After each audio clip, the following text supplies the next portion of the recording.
সবাইকে স্বাগত জানাচ্ছি গ্লোবাল ভিউজে। আপনাদের সঙ্গে আছি আমি সুস্মিতা দাস। আজ জানাবো আন্তর্জাতিক গণমাধ্যমে আলোচিত সংবাদ ও বিশ্লেষণ। 10 মাসের ইসরায়েলি বর্বরতা ফিলিস্তিনি যোদ্ধাদের দুর্বল করতে পারেনি। নতুন উদ্যমে দখলদার সেনাদের ওপরে ভয়াবহ হামলা চালিয়েছে হামাস। হিজবুল্লাহর সিরিজ হামলায় জ্বলছে উত্তর ইসরায়েল। এর মধ্যে আবার যুদ্ধবিরতি আলোচনায় উদ্যোগী হয়েছে যুক্তরাষ্ট্র ও ইসরায়েল। হামাসকে আলোচনায় বসার আহ্বান জানিয়েছে কাতার ও মিশর, তবে প্রতিক্রিয়া পাওয়া যায়নি গাজার শাসকদের। ইরান বলেছে যুদ্ধবিরতি আলোচনা চললেও কঠোর আঘাত হেনে ইসরায়েলের ধ্বংস ত্বরান্বিত করবেন তারা। আল মাইদিনের খবরে বলা হয়, শুক্রবার গাজা সিটির তাল আল হাওয়ায় ইসরায়েলি বাহিনীর বিরুদ্ধে একটি জটিল অভিযানের দৃশ্য প্রকাশ করেছে হামাসের সামরিক শাখা আল কাসাম ব্রিগেডস। তারা জানিয়েছেন, আলবারা বিন আজিব মসজিদের পাশে আলবারা শিরোনামে এই আকস্মিক হামলা পরিচালিত হয়। ভিডিওতে ইসরায়েলি সেনাদের গতিবিধির ওপর নিবিড় নজরদারি এবং ইম্প্রোভাইজড এক্সপ্লোসিভ ডিভাইস স্থাপনের দৃশ্য দেখা যায়। আল কাসাম বলেছে, অ্যাম্বুশ এরিয়ায় দখলদার সেনা এবং গাড়িগুলোতে প্রলুব্ধ করতে একটি কমান্ড অ্যান্ড কন্ট্রোল সেন্টারে টিভিসি অ্যান্টি পার্সোনাল মিসাইল ছোড়া হয়। এরপর ইসরায়েলি বাহিনী এলে বিভিন্ন ধরনের অস্ত্র এবং ডিভাইসের মাধ্যমে মুহুর্মুহু আঘাত হানেন যোদ্ধারা। আল ইয়াসিন শেলের মাধ্যমে আক্রান্ত হয় একটি ট্যাঙ্কও। শেষ পর্যন্ত ইসরায়েলি ইউনিট মসজিদের দক্ষিণে অগ্রসর হলে কাসামের যোদ্ধারা তাদের ওপর বিশাল একটি বোমার বিস্ফোরণ ঘটান। তাছাড়া যুদ্ধের 308তম দিনে কাসামের যোদ্ধারা 9 সেনার সমন্বয়ে গঠিত একটি ইসরায়েলি বাহিনীর অবস্থান নেওয়া ভবনে 2টি টিভিজি শেলের মাধ্যমে আঘাত হানেন। রাফা শহরের তাল আল সুলতান এলাকায় সংঘটিত এই ঘটনায় বাহিনীর সব সেনা নিহত এবং আহত হন। কয়েকটি হেলিকপ্টার এসে হতাহতদের উদ্ধার করে। লেবাননের প্রতিরোধ আন্দোলন হিজবুল্লাহ জানিয়েছে, ফিলিস্তিনিদের প্রতি সংহতি এবং দক্ষিণ লেবাননে ইসরায়েলি হামলার জবাবে তারা উত্তর ইসরায়েলের বিভিন্ন সামরিক অবস্থানে নতুন করে সিরিজ হামলা চালিয়েছেন। শুক্রবার তারা মেতুলা সাইটের চারপাশে অবস্থান নেওয়া শত্রু সেনাদের উপর রকেট হামলা চালান। এ সময় কিরিয়াত শমনা ব্যারাকে 769তম ব্রিগেডের সদর দপ্তরে বিপুল পরিমাণ কাতিউষার রকেট ছোড়া হয়। দুটি হামলায় লক্ষ্যবস্তুতে সরাসরি আঘাত হানে। লিমানের নবনির্মিত ইসরায়েলি ওয়েস্টার্ন ব্রিগেডের কোস্টাল ব্যাটালিয়নের হেডকোয়ার্টারে এদিন অ্যাসল্ট ড্রোনের একটি স্কোয়াড্রনের মাধ্যমে হামলা করা হয়। কর্মকর্তা এবং সৈন্যদের অবস্থানগুলোতে ড্রোনগুলো নিখুঁতভাবে আঘাত হানে এবং নিশ্চিত হতাহতের ঘটনা ঘটে। তাছাড়া কিরিয়াত শমনা বসতিতে শত্রু সেনাদের ব্যবহৃত ভবনগুলোতে যথাযথ অস্ত্রের মাধ্যমে সরাসরি আঘাত করা হয় বলে জানায় হিজবুল্লাহ। ওই বসতিতে 769তম ব্রিগেডের সদর দপ্তর লক্ষ্য করে বেশ কিছু ফালাক রকেট ছোড়া হয়। সংগঠনের তরফে বলা হয়, শুক্রবার তাদের যোদ্ধারা যথাযথ অস্ত্রের মাধ্যমে মানারা বসতিতে ইসরায়েলি সেনাদের ব্যবহার করা একটি ভবন এবং অধিকৃত কফর সুবার সামাকা সাইটে আঘাত হানেন। আল মাইদিন জানিয়েছে, মানারা এবং দোভেভ বসতিতে ইসরায়েলি সেনাদের ব্যবহার করা কয়েকটি ভবনও হিজবুল্লাহর হামলায় সরাসরি আক্রান্ত হয়। ইরানের কুদস ফোর্সের commander brigadier general Ismail Kayani হুঁশিয়ারি উচ্চারণ করে বলেছেন, হামাস নেতা ইসমাইল হানিয়া হত্যাকাণ্ডের জন্য ইরান ইসরায়েলকে যে কঠোর শাস্তি দিতে যাচ্ছে তার সঙ্গে আঞ্চলিক প্রতিরোধ ফ্রন্টগুলোর দখলদার বিরোধী লড়াই ইসরায়েলের ধ্বংসকে ত্বরান্বিত করবে। শুক্রবার হামাসের নতুন পলিট ব্যুরো প্রধান ইয়াহিয়া সিনওয়ারকে লেখা এক চিঠিতে এই হুঁশিয়ারি দেন তিনি। গত মঙ্গলবার হামাসের অভ্যন্তরীণ নির্বাচনে হামাসের পলিট ব্যুরো প্রধান হিসেবে ইসমাইল হানিয়ার স্থলাভিষিক্ত হন সিনওয়ার। হানিয়া হত্যাকাণ্ডের পর এক তাৎক্ষণিক প্রতিক্রিয়ায় ইরানের সর্বোচ্চ নেতা আয়াতুল্লাহ খামেনি ইসরায়েলের বিরুদ্ধে কঠোর প্রতিক্রিয়া দেখানোর প্রতিশ্রুতি দিয়েছিলেন। এ সম্পর্কে কায়ানি বলেন, ইসলামী বিপ্লবের নেতা যেমনটি বলেছেন, হানিয়ার রক্তের প্রতিশোধ নেওয়াকে আমরা নিজেদের কর্তব্য মনে করছি, কারণ হামাস নেতার রক্ত ইরানের মাটিতে ছড়িয়েছে ইসরায়েল। কুদস ফোর্সের কমান্ডার আরও বলেন, হানিয়ার রক্তের বদলা হিসেবে ইসরায়েলকে নিঃসন্দেহে ইরানের হাতে কঠোর শাস্তি পেতে হবে। চিঠিতে কায়ানি বলেন, মধ্যপ্রাচ্যের প্রতিরোধ ফ্রন্টের বীরত্বপূর্ণ সংগ্রাম এই শাস্তির প্রভাবকে আরও তীব্র করবে এবং এর ফলে যত তাড়াতাড়ি সম্ভব ইসরায়েল ধ্বংসের দিকে এগিয়ে যাবে। জাতিসংঘের ইরানের স্থায়ী মিশন বলেছে, গাজায় যুদ্ধবিরতি প্রতিষ্ঠার সঙ্গে হামাস নেতা ইসমাইল হানিয়া হত্যাকাণ্ডের প্রতিশোধ নেওয়ার কোনো সম্পর্ক নেই। গাজা যুদ্ধ বন্ধের ব্যাপারে আগামী সপ্তাহে যুদ্ধবিরতির আলোচনা আবার শুরুর কথা রয়েছে।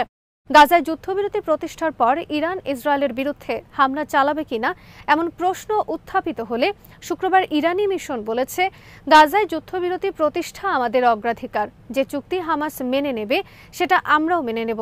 তবে তেহরানে ইসমাইল হানিয়াকে হত্যা করে আমাদের জাতীয় নিরাপত্তা এবং সার্বভৌমত্ব লঙ্ঘন করেছে ইসরায়েল। আমাদের আত্মরক্ষার বৈধ অধিকার রয়েছে এবং গাজা যুদ্ধবিরতির সঙ্গে এর কোনো সম্পর্ক নেই। ইরানি মিশন বলেছে, আমরা আশা করি সময় মতো আমাদের জবাব সম্পন্ন হবে, যাতে সম্ভাব্য যুদ্ধবিরতির বিষয়টি বাধাগ্রস্ত না হয়। বিবিসি জানিয়েছে, গাজায় যুদ্ধবিরতি নিয়ে 15 অগস্ট আলোচনা আবার শুরু করতে সম্মত হয়েছে ইসরায়েল। যুক্তরাষ্ট্র, কাতার ও মিশরের মধ্যস্থতাকারীদের আহ্বানের পর তারা আলোচনায় সম্মত হন বলে জানিয়েছে নেতানিয়াহুর দপ্তর। দপ্তরের এক বিবৃতিতে বলা হয়েছে, যুক্তরাষ্ট্র এবং মধ্যস্থতাকারীদের প্রস্তাবের পর ইসরায়েল যুদ্ধবিরতি আলোচনা পুনরায় শুরু করতে আগামী 15 অগস্ট আলোচকদের একটি প্রতিনিধি দল পাঠাবে। এর আগে এক যৌথ বিবৃতিতে দেশ তিনটি আর কাল বিলম্ব না করে সকল ব্যবধান দূর করে একটি চুক্তিতে আসতে দোহা বা কায়রোতে 15 অগস্ট জরুরি আলোচনা শুরু করার জন্য ইসরায়েল ও হামাসের প্রতি আহ্বান জানায়। তারা বলেছে, যুদ্ধবিরতি চুক্তি সম্পন্ন করা এবং পণবন্দীদের মুক্তি দেওয়ার সময় এখনই। হামাস এখনও এ ব্যাপারে কোনো প্রতিক্রিয়া ব্যক্ত করেনি। ইসমাইল হানিয়া নিহত হওয়ার পর তাৎক্ষণিকভাবে যুদ্ধবিরতি আলোচনার পথ বন্ধ হয়ে গেছে বলে জানিয়েছেন হামাস নেতারা। রয়টার্স বলেছে, খুব দ্রুত রাশিয়ার শতাধিক ব্যালিস্টিক ক্ষেপণাস্ত্র পাঠাবে ইরান। ক্ষেপণাস্ত্রগুলো ইউক্রেন যুদ্ধে ব্যবহার করবে রাশিয়া। ইউরোপের দুটি গোয়েন্দা সূত্রের বরাতে রয়টার্স জানিয়েছে, ইরানের স্বল্প পাল্লার ফাতা 360 ব্যালিস্টিক ক্ষেপণাস্ত্র পরিচালনার জন্য রাশিয়ার বেশ কিছু সেনা তেহরানে প্রশিক্ষণ নিচ্ছেন। প্রশিক্ষণ কার্যক্রম শেষ হলেই ক্ষেপণাস্ত্রগুলো রাশিয়ার কাছে সরবরাহ করা হবে। নিরাপত্তার স্বার্থে ওই দুই গোয়েন্দা সূত্রের নাম প্রকাশ না করে রয়টার্স বলেছে, রুশ প্রতিরক্ষা বাহিনীর প্রতিনিধিরা গত বছরের 13 ডিসেম্বর ইরানি কর্মকর্তাদের সঙ্গে ফাতা ব্যালিস্টিক ক্ষেপণাস্ত্র এবং ইরানের সরকারি মালিকানাধীন অ্যারোস্পেস ইন্ডাস্ট্রিজ অর্গানাইজেশনের তৈরি আবাবিল ব্যালিস্টিক ক্ষেপণাস্ত্র পাওয়ার জন্য একটি চুক্তি স্বাক্ষর করেন। তারা জানান, স্বল্প পাল্লার ব্যালিস্টিক ক্ষেপণাস্ত্রগুলো 120 কিলোমিটারের মধ্যে লক্ষ্যবস্তুতে আঘাত হানতে সক্ষম। ক্ষেপণাস্ত্রগুলোর এক একটির ওজন 150 কেজি। সামরিক বিশেষজ্ঞরা বলছেন, রাশিয়ার নিজস্ব ক্ষেপণাস্ত্র ব্যবস্থা রয়েছে। তারপরও যুদ্ধক্ষেত্রে শক্তি বাড়ানোর লক্ষ্যে তারা ইরানের কাছ থেকে ব্যালিস্টিক ক্ষেপণাস্ত্র নিচ্ছে। ইসরায়েলের উপর প্রতিরোধ অক্ষের হামলা অবশ্যম্ভাবী বলে মন্তব্য করেছেন ইয়েমেনের হুথি আনসারাল্লাহ আন্দোলনের প্রধান আব্দুল মালিক বদরুদ্দিন আল হুথি। তিনি বলেন, ইসরায়েলি দখলদারিত্বের বিরুদ্ধে যুদ্ধ চূড়ান্ত পর্যায়ে আছে। মধ্যপ্রাচ্যের বিভিন্ন দেশে ইসরায়েলি হামলা এবং এর প্রভাব, বিশেষ করে হামাস নেতা ইসমাইল হানিয়া এবং হিজবুল্লাহর সিনিয়র কমান্ডার ফুয়াদ শুকুরের হত্যার প্রভাব তুলে ধরে আল হুথি বলেন, মুসলিম উম্মার নেতাদের লক্ষ্য করে হামলা চালাচ্ছে ইসরায়েল, যারা প্রতিরোধের পতাকা বহন করেন এবং ইসলাম ও মুসলমানদের শত্রুদের মোকাবেলায় বিশিষ্ট ভূমিকা পালন করেন, তারাই দখলদারদের টার্গেট। শত প্রতিকূলতার মধ্যেও দৃঢ়ভাবে ঐক্যবদ্ধ থাকায় হামাসের প্রশংসা করে তিনি বলেন, হামাসের সংকল্পকে দুর্বল করতে শত্রুর যে লক্ষ্য ছিল তা ব্যর্থ হয়েছে। হামাস তার কার্যক্রম অব্যাহত রেখেছে এবং সংহতি বজায় রেখেছে। ইসরায়েলের জঘন্য অপরাধের পরও হামাসে বিভাজন, দুর্বলতা বা নেতিবাচক কিছুর চিহ্ন পাওয়া যায়নি। হামাসের পলিট ব্যুরোর প্রধান নির্বাচিত হওয়ায় ইয়াহিয়া সিনওয়ারকে অভিনন্দন জানিয়েছেন ইরানের সশস্ত্র বাহিনীর সিনিয়র কমান্ডাররা। ইরানের সেনাপ্রধান major general Abdur Rahim Musavi এক বার্তায় বলেন, হানিয়ার উত্তরাধিকার নির্বাচনের মধ্য দিয়ে হামাস প্রমাণ করেছে তারা ইসরায়েল বিরোধী সংগ্রাম শক্তিমত্তার সঙ্গে চালিয়ে যেতে চায়। ইরানের ইসলামী বিপ্লবী গার্ড বাহিনী বা আইআরজিসির প্রধান কমান্ডার মেজর জেনারেল হোসেন সালামি হামাসের নতুন শীর্ষ নেতা ইয়াহিয়া সিনওয়ারকে অভিনন্দন জানিয়ে বলেন, এই নিয়োগের ফলে ইসরায়েল ও তার নির্লজ্জ সমর্থকরা ভীষণভাবে উদ্বিগ্ন হয়ে পড়েছে। ইরান হামাস সহ সব প্রতিরোধ সংগঠনের প্রতি জোরালো সমর্থন অব্যাহত রাখবে বলেও তিনি উল্লেখ করেন। দেশটির প্রতিরক্ষা মন্ত্রী brigadier general Mohammad Reza Ashtiani বলেন, হামাসের শীর্ষ পদে সিনওয়ারের নিয়োগের ঘটনায় এই সংগঠনের গভীর অন্তর্দৃষ্টি এবং গতিশীলতা প্রমাণিত হয়েছে। আল জাজিরা জানিয়েছে, শুক্রবার গাজা সিটির দারাজ এলাকায় আল তাবিন স্কুলে ইসরায়েলি মিসাইল হামলায় অন্তত 100 ফিলিস্তিনি নিহত হয়েছেন। উপত্যকার বিভিন্ন এলাকায় নিহত হন আরও অন্তত 35 জন। এর মধ্যেই মার্কিন অস্ত্র ও সামরিক সরঞ্জাম কিনতে ইসরায়েলকে আরও $350 কোটি দিচ্ছে যুক্তরাষ্ট্র। শুক্রবার মার্কিন পররাষ্ট্র দফতর জানিয়েছে, গাজায় ইসরায়েলি যুদ্ধ চলাকালীন কয়েক মাস আগেই এই অর্থ বরাদ্দ করে মার্কিন কংগ্রেস। সম্প্রতি ইরানের সঙ্গে ইসরায়েলের উত্তেজনা বাড়তে থাকায় এই অর্থ ছাড় দেওয়া হচ্ছে। গাজার স্বাস্থ্য মন্ত্রণালয় জানিয়েছে, গত বছরের 7 অক্টোবর গাজায় ইসরায়েলি হামলা শুরুর পর থেকে শুক্রবার পর্যন্ত অন্তত 39,699 ফিলিস্তিনি নিহত হন, যাদের 70% শিশু ও নারী। আনন্দবাজার পত্রিকা জানিয়েছে, বাংলাদেশে ক্ষমতার পালাবদলের পরই বঙ্গোপসাগরের কাছে দেখা যাচ্ছে চীনের নজরদারি জাহাজ। চীনের 3টি নজরদারি জাহাজ শ্রীলঙ্কার দক্ষিণ পূর্ব উপকূল থেকে শুরু করে মূল ভারতীয় ভূখণ্ড ও আন্দামান নিকোবর দ্বীপপুঞ্জের মাঝামাঝি আন্তর্জাতিক জলসীমায় অবস্থান করছে বলে জানিয়েছে দৈনিকটি। খবরে বলা হয়, কয়েক মাস ধরেই জাহাজগুলোর উপস্থিতি চিহ্নিত হচ্ছিল ভারত মহাসাগরে, কিন্তু বাংলাদেশে ক্ষমতার পালাবদলের পর হঠাৎ ভারতীয় উপকূলের কাছাকাছি চলে এসেছে জাহাজগুলো। আন্তর্জাতিক জলসীমায় থাকা ওই 3টি নজরদারি জাহাজের পরবর্তী গন্তব্য বঙ্গোপসাগর কিনা তা নিয়ে এরই মধ্যে জল্পনা তৈরি হয়েছে। জাহাজগুলো বাংলাদেশের কোনো বন্দর বা পোতাশ্রয়ে ঘাঁটি গাড়ে কিনা সে ব্যাপারেও উদ্বিগ্ন ভারত।